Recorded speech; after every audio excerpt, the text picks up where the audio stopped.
Back to another vlog. You are watching Khushi's life. तो आज मैं आप लोगों के साथ शेयर करने वाली हूँ कि जब अथर्व मेरे पेट में था तो मेरे क्या क्या सिम्टम्स थे, क्योंकि आप लोगों की बहुत ज़्यादा रिक्वेस्ट आई थी इस चीज़ पर वीडियो बनाने के लिए। क्योंकि जब मेरे पेट में अथर्व था तो मैं भी ऐसी इस टाइप की प्रिडिक्शन वाली वीडियोस बहुत ज़्यादा देखती थी, क्योंकि एक ना माइंड के अंदर क्यूरियोसिटी रहती कि क्या होगा बेबी गर्ल और बेबी बॉय। ये कोई ऐसा नेगेटिव थॉट वगैरह नहीं होता है कि अगर गर्ल हुई या कुछ भी, बस पॉइंट ये रहता है कि हम बेबी गर्ल की शॉपिंग करें या बेबी बॉय की। क्योंकि माइंड में ना हर लोग बाग, क्योंकि देखो पहले के टाइम में तो शॉपिंग कोई नहीं करता था, क्योंकि सब लोग कहते थे पहले वाली चीज़ की बच्चे के नए कपड़े नहीं पहनाए जाते, बच्चे को पुराने कपड़े पहनाए जाते हैं कुछ टाइम तक। बट आजकल के काफ़ी कम पेरेंट्स हैं जो इस चीज़ को फॉलो करते हैं। इनफैक्ट किसी की मजबूरी भी रहती है, जैसे कि हमारे घर में अथर्व मेरे भाई के बाद फर्स्ट चाइल्ड है, छोटा जो अथर्व है, और मेरे ससुराल में मेरे देवर के बाद अथर्व है। तो मतलब बहुत ज़्यादा गैप हो गया था, और इतना ज़्यादा गैप में बच्चे के कपड़े रखना बिल्कुल भी पॉसिबल नहीं है, तो काफ़ी हार्ड चीज़ हो जाती है। तो हमें आरू के कपड़े नहीं ही खरीदने पड़े थे। इनफैक्ट हमारे घर में कान्हा जी है, लड्डू गोपाल है, मैंने उनको कपड़े पहनाए थे फर्स्ट, और फिर उनके कपड़े अथर्व को पहनाए थे, तो इससे कि वो पुराने हो जाए। तो इस तरीके से हमने इसको फॉलो करी थी ये चीज़। अब वीडियो में आगे बढ़ते हैं, हम आपको सिम्टम्स बताते हैं। इस कुछ दिन पहले मुझे रिसीव हुआ था ये मामाअर्थ का बॉक्स, और इसके अंदर क्या है वो मैं आप लोगों के साथ अभी शेयर करने वाली हूँ। इसके अंदर बहुत प्यारी प्यारी लिपस्टिक की शेड्स हैं, आप देख सकते हैं पूरा बॉक्स भरा हुआ है।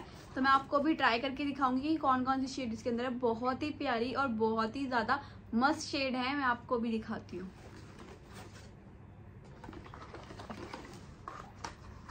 ये मैंने यूज़ भी कर लिया तो इस वजह से ओपन है। सो गाइस, क्या आप लोगों की लिपस्टिक भी आपके लिप्स को बहुत ज़्यादा हैवी फील कराती है? जब आप लिपस्टिक लगाते हो तो बहुत ज़्यादा हैवी सा फील होता है और वो जल्दी से हट भी जाती है। तो मैं आप लोगों के लिए ये वाली लिपस्टिक लेके आई हूँ। लाइट वेट है एंड इसके अंदर कोई भी हार्मफुल केमिकल नहीं है, सारे के सारे नेचुरल इंग्रेडिएंट्स हैं। ये coconut oil and vitamin E की गुडनेस से बनी है, जो कि कोकोनट ऑयल आपके लिप्स को ड्राई होने से बचाता है और विटामिन ई आपके लिप्स को मॉइस्चराइज करता है। तो ये बहुत ही अच्छी लिपस्टिक है, जल्दी से हटती नहीं है। ये लिपस्टिक आती है 8 शेड्स में। मैं आपको सारी शेड्स अभी ट्राई कर कर भी बताऊंगी। शेड्स के नेम है nude perfect, nude punch, nude tea, nude rose, nude brown, red velvet, pink, orchid, red cranberry. 5 nude आती हैं, 2 रेड आती है एंड 1 पिंक आती है। इनकी प्राइस होता है 499 पर लिपस्टिक, तो आप लोग ले सकते हैं। ये 8 शेड्स में आती हैं। एंड गाइस बहुत ही ज़्यादा लाइट है, it feels like air. And guys all Mamaearth product are free from harmful chemical and all are natural. अगर आप लोग मेरा कूपन कोड यूज़ करते हैं तो आपको 20% डिस्काउंट मिलेगा, जो कि स्क्रीन पर शो हो रहा होगा। आप उसको यूज़ करके 20% डिस्काउंट ले सकते हैं। Mamaearth product are available on Mamaearth website, Mamaearth app and Amazon, Flipkart and Purple. जब भी आप अपना कोई एक ऑर्डर प्लेस करते हैं, आपके थ्रू एक ट्री प्लांट किया जाता है, जिसकी आपको पिक्चर एंड डिटेल शेयर की जाती है। Mamaearth product are plastic positive and Indian brand. Mamaearth की एक ऐप है, तो उसको डाउनलोड कर लो, जिस पे आप लोग सेल और एक्स्ट्रा डिस्काउंट पा सकोगे। And guys, as you know, Mamaearth product are available on Amazon, Flipkart and Mamaearth app, Mamaearth website and Purple. And इनके स्टोर्स पर भी ये अवेलेबल होने लगे हैं। आपके नियर जो भी स्टोर्स हैं उन सब पर ये प्रोडक्ट अवेलेबल होने लगे हैं। तो आप लोग मुझे मैसेज करना जब आप लोग कोई मामाअर्थ का प्रोडक्ट को सपोर्ट करते हैं। एंड गाइज, इस क्लिप में मैं आपको इसको बिफोर एंड आफ्टर यूज़ दिखाने वाली हूँ। ये देखो, मेरी अभी लिप्स पर कुछ नहीं लगा है और ये एकदम नेचुरल सी शेड है। ये मेरी बहुत ही ज़्यादा फेवरेट है। आप लोग बताना आपकी कौन सी वाली शेड फेवरेट है। जब आप लोग बाय कर लो, ये एकदम नेचुरल लुक देती है और ये मुझे बहुत ही अच्छी लगती है। आप लोग बताओ ये कैसी लग रही है, मुझ पर सूट कर रही है या नहीं। प्रोडक्ट लिंक डिस्क्रिप्शन में मिल जाएगा आप लोगों को। अगर आप लोगों को भी बाय करनी हो तो आप लोग वहाँ से बाय कर सकते हैं, और मेरा कूपन कोड यूज़ करने से आपको एक्स्ट्रा डिस्काउंट मिलेगा। ये सारी शेड्स हैं इसकी, आप लोग चेकआउट कर सकते हैं। तो फर्स्ट सिम्टम जो था मुझे मतलब कहते हैं कि जब बेबी बॉय होता है तो हम बहुत ज़्यादा बीमार होते हैं। वो बीमार हम कैसे भी हो सकते हैं, मतलब कुछ भी प्रॉब्लम होती है। मेरे को बहुत ज़्यादा मतलब कहते हैं कि नोजिया बहुत ज़्यादा हो जाता है, तो मेरे को बहुत नोजिया रहता था 3 मंथ ना। मतलब मैंने कुछ नहीं खाया, मैं अगर एक रोटी खाती थी तो मेरे को वोमिटिंग, अगर मैं एक गिलास वाटर पीती थी तो मेरे को वोमिटिंग। मतलब मेरी बहुत ज़्यादा हालत ख़राब रही थी इन 3 मंथ्स, और बहुत ही ज़्यादा मतलब मेरे से बेड से उठने में भी इतनी वीकनेस आ गई थी, मैं बहुत कमज़ोर हो गई थी। सब लोग मेरे को कमेंट कर रहे थे कि आप इतने पतले होते जा रहे हो, क्योंकि मैं वीडियोस तो बनाती थी ना, बट तब पब्लिकली नहीं था कि मैं प्रेग्नेंट हूँ, और ऐसा फील भी नहीं हो रहा था, लग भी नहीं रहा था कि हाँ मैं प्रेग्नेंट हूँ। तो उसका वेट इतना लॉस क्यों हो रहा था, वो इसी वजह से लॉस हुआ था क्योंकि मेरे को कुछ भी डाइजेस्ट नहीं हो रहा था। जो भी मैं खाती थी वो साथ के साथ वोमिट हो जाता था, तो मेरे शरीर के अंदर कुछ भी नहीं लग रहा था। बड़ी मुश्किल से मेरे 3 मंथ्स निकले कैसे ना जैसे।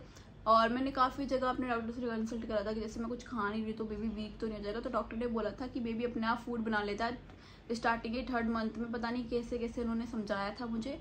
तो अगर मैं थोड़ा भी खाती हूँ तो बेबी के लिए इनफ है, क्योंकि बेबी जस्ट इतना सा होता है स्टार्टिंग में, इतना इतना इतना होगा फिर इतना होता है।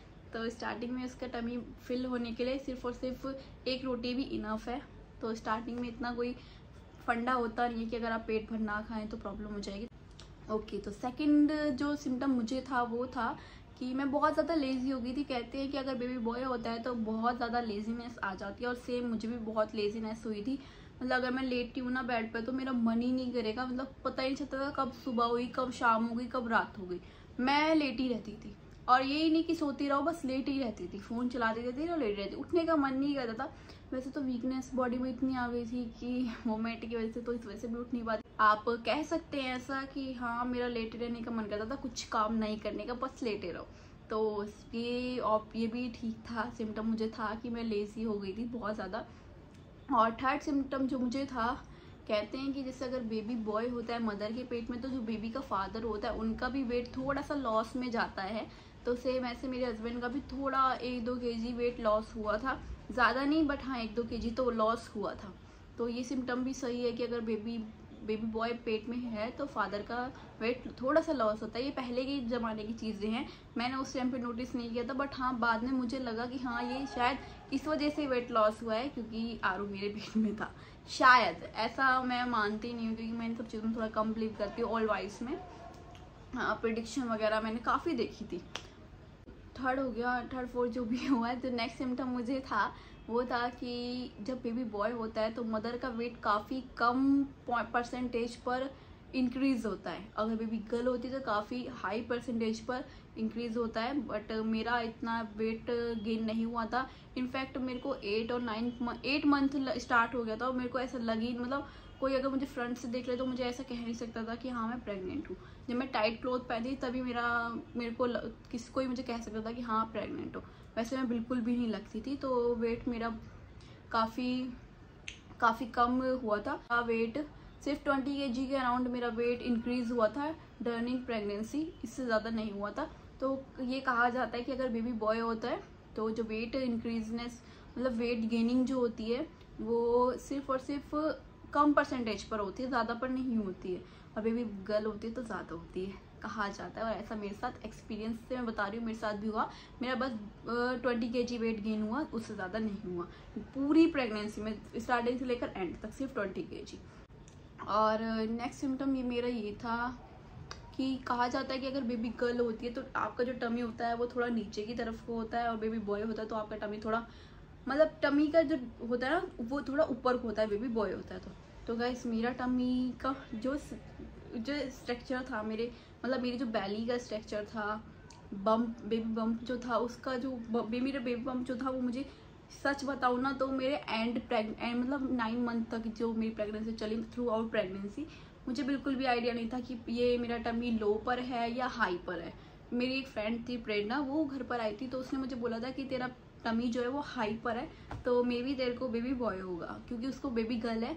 तो मुझे लगा कि हाँ वो अपने एक्सपीरियंस से बता रही है, बट मुझे पूरी प्रेगनेंसी में पता नहीं चला था कि मेरा टमी लो है या हाई है, तो ये मुझे नहीं पता। बट हाँ मेरी फ्रेंड ने बोला था कि हाई है, तो मे बी ये सिम्टम ठीक हो या नहीं कि हाई होता है टमी तो बेबी बॉय होता है। बट हाँ मेरे को ये चीज़ ज़रूर लगती है कि अगर जो तुम्हारा बेबी बम्प होता है वो कम निकलता है, मतलब कम शो होता है ना, कम वे पे, मतलब जब जैसे थोड़ा कम शो होता है तो बेबी बॉय होता है, और ज़्यादा होता है तो बेबी गर्ल होती है। क्योंकि मेरा टमी बिल्कुल भी विजिबल नहीं था, जब टाइट क्लोथ पहनती थी तभी विजिबल होता था, पैसे बिल्कुल भी विजिबल नहीं था, बहुत अंदर को था ऐसा। मतलब मेरी फ्रेंड जो थी, मेरी फ्रेंड है मेरी सेम सोसाइटी में अदिति, वो मेरे को बोलती थी ऐसा लगता ही नहीं कि तू प्रेग्नेंट है, क्योंकि मेरी 8 मंथ स्टार्ट हो गया था तब जाके हल्का फुल्का मेरा टमी विजिबल हुआ था, वो भी बिल्कुल हल्का फुल्का, ऐसा लग रहा था 6 मंथ स्टार्ट हुआ जब मुझे 8 मंथ था, तो मेरा टमी बहुत कम विजिबल था। और मैंने और भी देखी हैं गर्ल्स जो बेबी बॉय जिन्होंने कैरी किया था उनका टमी बहुत ज़्यादा कम विजिबल होता है, इन अकॉर्डिंग टू गर्ल वालों का ज़्यादा होता है। बेबी शावर की आप पिक्स देखोगे तो ऐसा बिल्कुल भी कहीं पे भी लग नहीं रहा है कि ये बेबी शावर की पिक है। मेरी जितनी भी फ्रेंड्स आई थी सबने मेरा काफ़ी मजाक उड़ाया था कि इतना टमी तो हमारा वैसे ही निकला हुआ जितना तेरा प्रेगनेंसी में। तो गाइज मेरा टमी बहुत कम विजिबल था। इनफैक्ट आप लोगों ने वीडियोस भी देखी होगी तो आप लोगों को पता होगा। और कहा जाता है कि अगर आपको स्वीट ज़्यादा खाने का मन करता है तो बेबी गर्ल होती है, और स्वीट कम खाने का मन करता है, स्पाइसी खाने का मन करता है, स्पाइसी मतलब इतना नहीं कि तीखा हो, बट हाँ ऐसा सॉल्टी खाने का मन करता है, तो आपको बेबी बॉय है। तो गाइस थ्रू आउट प्रेगनेंसी मैंने जस्ट 1-2 बार मेरे को ऐसा हुआ था कि नहीं मुझे स्वीट खाना है, मेरे को स्वीट खाना है, तो मैंने रसगुल्ले खाए थे वाइट वाले जो होते हैं ना, बस वो। उससे अलग मेरा स्वीट खाने का बिल्कुल भी मन नहीं करा पूरी प्रेगनेंसी। मैंने बस 1-2 बार तो हुआ था कि नहीं मुझे स्वीट खाना है, स्वीट खाना है, और वो भी इतना कि मुझे रात में मैंने अपने हस्बैंड को कॉल कर करके मंगाए हैं। लेकिन वो 1-2 बार या 3 बार लगा लो मैक्सिमम पूरी 9 मंथ की प्रेगनेंसी में, तो 1-2 बार तो ऐसा हुआ था, बट ज़्यादातर मैंने सॉल्टी ही खाया था, सॉल्टी खाना ज़्यादा पसंद था। तो ये भी ठीक ही था, ये भी सिम्टम मेरे को था कि सॉल्टी मैं ज़्यादा खाती थी अकॉर्डिंग टू स्वीट के हिसाब से मैं सॉल्टी ज़्यादा खाती थी। और आप लोगों को बता दूं कि कहा जाता है, जैसे आप मेरी प्रिडिक्शन वाली वीडियो देख रहे हैं, आप प्रेग्नेंट है तो आप वो देख रहे हैं ना, तो ऐसी मैंने भी काफ़ी लोगों की देखी है। तो उसके अंदर ना मैं औरों के जैसे सिम्टम्स देखती थी, तो अब जब मैं सिम्टम्स देखती थी उनके वीडियोज़ के अंदर, तो मुझे लगता था कि नहीं मुझे बेबी गर्ल वाले सिम्टम है। क्योंकि कुछ चीज़ें होती है, जैसे कहा जाता है कि अल्ट्रासाउंड के अंदर अगर हार्ट बीट तुम्हारी 140 से अबव है तो तुम्हें गर्ल होती है, 140 से नीचे है तो आपको बेबी बॉय होता है, ठीक है। तो मेरी पूरी प्रेगनेंसी में एक भी अल्ट्रासाउंड की रिपोर्ट के अंदर ऐसा नहीं था कि 140 से नीचे गई हो, 140 से अबव ही गई मेरी हमेशा हार्ट बीट। तो मेरे को लगता था कि बेबी गर्ल है, पूरी प्रेगनेंसी मेरे को लगता था कि मेरे को बेबी गर्ल है, क्योंकि मेरी 170 तक पहुंचती थी हर अल्ट्रासाउंड के अंदर हार्ट बीट मेरी। इनफैक्ट मैंने बेबी फीटल मूवमेंट वाला मंगाया हुआ था, तो उसके अंदर भी मेरी 140 का पीडी आई, हमेशा 140 के मतलब 140 के ऊपर ही जाती थी, 140 से नीचे नहीं गई। तो मेरे को उस चीज़ से लगता था कि मेरे को बेबी गर्ल है, बट मेरे को हुआ बेबी बॉय। तो हमेशा सही नहीं रहती कि प्रिडिक्शन सबकी सही हो, क्योंकि सबकी प्रेगनेंसी सबके बेबीज अलग अलग होते हैं, तो ऐसा कंफर्म नहीं है कि ये सब सिम्टम्स ना हमारी बॉडी अलग अलग तरीके के एक्सपीरियंस करती है, बट हाँ हम कुछ अंदाज़ा लगा सकते हैं ऐसा थोड़ा बहुत। तो प्लेसेंटा के बारे में कहा जाता है कि प्लेसेंटा अगर एंटीरियर और पोस्टीरियर है तो उसके हिसाब से भी लगाया जाता है। तो कहा जाता है एंटीरियर होता है तो बेबी बॉय, एंटीरियर होता है तो बेबी बॉय होता है प्लेसेंटा, पोस्टीरियर होता है तो बेबी गर्ल होती है। तो साउंड के अंदर प्लेसेंटा पोस्टीरियर था हमेशा से मेरे को जब भी बेबी बॉय हुआ, ठीक है। तो ये अल्ट्रासाउंड की रिपोर्ट थोड़ी सी इधर उधर हो जाती है, प्लेसेंटा से और हार्ट बीट से नहीं अंदाज़ा लगाया जाता कि बेबी गर्ल है या बेबी बॉय है। ये मेरे केस के अंदर क्लियर था, क्योंकि हार्ट बीट भी अलग थी और प्लेसेंटा भी अलग थे। बेबी गर्ल के प्लेसेंटा और हार्ट बीट थी मेरी, बट हुआ मेरे को बेबी बॉय। तो हार्ट बीट और इन सब से नहीं अंदाज़ा लगाया जा सकता। अब मेरे केस में तो यही हुआ, बाकी आप लोगों केस में क्या हो मुझे पता नहीं। स्किन का कहा जाता है कि अगर आपकी स्किन बहुत ही ज़्यादा चमकदार हो जाती है तो आपको बेबी गर्ल होती है, और आपकी स्किन बहुत मुरझाई सी और अजीब सी हो जाती है तो आपको बेबी बॉय होता है। तो गाइज मेरे केस के अंदर मेरी स्किन बहुत ही ज़्यादा शाइनी, मतलब मेरे फेस के ऊपर एक अलग ही ग्लो था जब मेरी प्रेगनेंसी चली। सब लोग बोलते थे प्रेगनेंसी ग्लो है, तो एक अलग ही ग्लो था, बट मेरे को हुआ बेबी बॉय, बेबी गर्ल नहीं हुई, ठीक है गाइज। कहा स्किन इस वजह से हमारी हेल्दी हो जाती है क्योंकि गाइस हमारे इतने सारे कैल्शियम्स चल रहे होते हैं, हमारी स्किन ऑटोमेटिकली ग्लो करेगी विदाउट क्रीम और किसी भी अच्छी ब्रांड मतलब फेशियल वगैरह के। अगर हम अच्छे विटामिन्स और अच्छा कैल्शियम लेंगे अपनी बॉडी के अंदर तो हमारी स्किन ऑटोमेटिकली ग्लो करेगी। देखा है जो नॉनवेज खाते हैं उनकी स्किन ज़्यादा ग्लो करती है हम लोगों से जो वेजिटेरियन होते हैं, तो वो इसी वजह से होता है क्योंकि वो ज़्यादा विटामिन्स, ज़्यादा कैल्शियम और ज़्यादा प्रोटीन वगैरह लेते हैं, तो इस वजह से उनकी स्किन हेल्दी और ग्लोइंग लगती है। तो गाइस जब प्रेगनेंसी होती है तो हम बहुत अच्छी डाइट लेते हैं और बहुत ज़्यादा मेडिसिन में रहते हैं। मेडिसिन वो वाली होती है जो हमारी विटामिन्स की हो, कैल्शियम की हो, तो हमारी स्किन ऑटोमेटिकली ग्लो करती है और हमारी अच्छी डाइट की वजह से होता है। ये बेबी गर्ल और बेबी बॉय को बिल्कुल भी प्रूफ नहीं करता। मेरे केस में तो बिल्कुल भी प्रूफ नहीं करा क्योंकि मेरी स्किन हेल्दी थी जब भी मेरे को बेबी बॉय हुआ, ठीक है। हाँ थोड़ा सा मतलब कई बार ना ऐसा स्किन पे स्वेलिंग टाइप की लगती थी, ये भी सिम्टम होता है बेबी बॉय का कि अगर आपके फेस पे स्वेलिंग लगती है तो आपको बेबी बॉय होता है। तो मेरे फेस पे कभी कभार मेरी नोज थोड़ी सी स्वेल हो जाती थी, मेरी स्किन थोड़ी स्वेली कभी कभार, वो भी हमेशा नहीं रहता था, कभी कभार। तो ये वाला सिम्टम थोड़ा बहुत कह सकते हैं कि हाँ अगर स्किन स्वेल कर रही है तो बेबी बॉय हो सकता है। और ये भी कहा जाता है कि अगर आपकी लेग स्वेल कर रही है तो आपको बेबी बॉय होता है। बट मेरी लेग कभी स्वेलिंग में नहीं, मेरी लेग कभी स्वेल नहीं करी पूरी प्रेगनेंसी मेरी, एक भी बार मेरी टांगों में स्वेलिंग नहीं आई। हाँ, बट मेरे पैरों में थोड़ा बहुत दर्द रहा था, बट ऐसा नहीं था कि स्वेलिंग आई, स्वेल नहीं आई। मेरे आ जाता है कि अगर बेबी बॉय होता है तो वो राइट साइड में ज़्यादा मूवमेंट करता है और बेबी गर्ल होती है तो लेफ्ट साइड में। तो गाइज ये राइट है मेरा, वैसे वो राइट और लेफ्ट थोड़ा सा गड़बड़ हो गया, ठीक है। तो मेरे केस में मुझे मेरी फर्स्ट प्रेगनेंसी तो मेरे को बिल्कुल भी पता नहीं लगा कि बेबी किधर की तरफ कैरी कर रहा है, राइट है लेफ्ट है किधर है, ठीक है। तो मेरे को पता नहीं लगा, बट हाँ बेबी की जो मूवमेंट ज़्यादा फील होती थी वो हमेशा राइट साइड पे होती थी, तो मे बी राइट साइड में हूँ, क्योंकि फर्स्ट प्रेगनेंसी में इतना एक्सपीरियंस नहीं होता कि राइट में है लेफ्ट में है।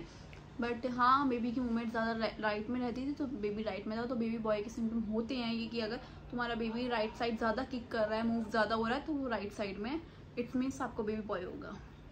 और वैसे ऐसा ये भी मुझे मिथ ही लगता है, क्योंकि बेबी पूरे पेट के अंदर कहीं पर भी घूम सकता है यार, ज़रूरी नहीं है कि वो इधर ही कूदे या इधर ही कूदे। एंड गाइज एक ये सिम्टम भी होता है कि हमारे टमी पर ना एक ऐसी लाइन हो जाती है, उस लाइन को कुछ कहते तो है बट मेरे को भी याद नहीं है ना कि क्या कहते हैं। वो लाइन एकदम अगर स्ट्रेट रहती है टमी के ऊपर जो होती है डर्निंग प्रेगनेंसी, वो अगर स्ट्रेट होगी तो आपको बेबी बॉय होगा, और अगर वो लाइन थोड़ी सी तिरछी होकर या कुछ भी होगी तो आप बेबी गर्ल कैरी करोगे। तो मेरी लाइन एकदम स्ट्रेट थी तो मेरे को बेबी बॉय हुआ। तो ये वाली बात भी एकदम सही है, अगर लाइन स्ट्रेट रहेगी तो आपको बेबी बॉय ही होगा। अगर आपको बहुत ज़्यादा मूड स्विंग्स होते हैं तो आपको बेबी बॉय होता है, और आपको कम मूड स्विंग्स होते हैं तो आपको बेबी गर्ल होती है। मेरे को तो मूड स्विंग्स का पता ही लगा, क्योंकि मेरा मूड का मेरे हमेशा ही मूड स्विंग्स होते हैं, तो मेरे को इतना इसका पता ही लगा कि मूड स्विंग्स हुए या ना हुए, क्योंकि मैं तो वैसे भी मूड स्विंग्स होते ही रहते हैं। तो गाइज ये थी वीडियो, मे बी मैंने कुछ पॉइंट्स छोड़ दिए हो तो आप लोग मेरे से कमेंट सेक्शन में पूछ सकते हैं, मैं वहाँ पर रिप्लाई दे दूंगी। हाँ कई बार मैं कमेंट का रिप्लाई नहीं दे पाती, कुछ वीडियोस में नहीं दें, क्योंकि यार मेरे छोटा बेबी हो मेरे को ना परेशान करके रख देता है। बट मैं इस वाले वीडियो में ये, क्योंकि मेरे को ज़रूरी है यहाँ पे कमेंट करना, तो आप लोग अपने क्वेश्चंस पूछना, मैं आपको कमेंट बॉक्स के अंदर थोड़ा सा गाइड करूँगी कमेंट के, मतलब अगर मैंने कुछ चीज़ मिस कर दी हो, क्योंकि जब वीडियो बनाते हैं ना तब माइंड से उड़ जाती है सारी चीज़ें। अभी मैंने काफ़ी याद करके बनाई है, तो अगर कुछ चीज़ छूट गई हो तो आप लोग मुझे कमेंट में बता देना, मैं आपको वहीं पर बता दूंगी। बाकी यही थे मेरे बेबी बॉय के सिम्टम्स। अगर आप लोगों को कुछ और पूछना है रिलेटेड टू माई प्रेगनेंसी और related to my life, related to my new born baby, तो आप लोग कमेंट सेक्शन में पूछ सकते हो। मैं नेक्स्ट वीडियो ज़रूर बनाऊंगी उस टॉपिक पर, ठीक है। तो thank you so much for watching guys. और इस वीडियो का बिल्कुल भी किसी नेगेटिव चीज़ से रिलेटेड नहीं है, ये जस्ट आप प्रिडिक्ट कर सकते हैं कि बेबी बॉय होता है बेबी गर्ल, तो आप ये सिर्फ और सिर्फ प्रिडिक्शन है, तो आप इसको, तो ये जस्ट प्रिडिक्शन है। अपने सिम्टम्स बता रही थी कि मेरा बेबी बॉय होता तो मेरे को क्या सिम्टम्स थे। बाकी यही थी आज की वीडियो। आई होप आप लोगों को अच्छी लगी तो लाइक शेयर कमेंट।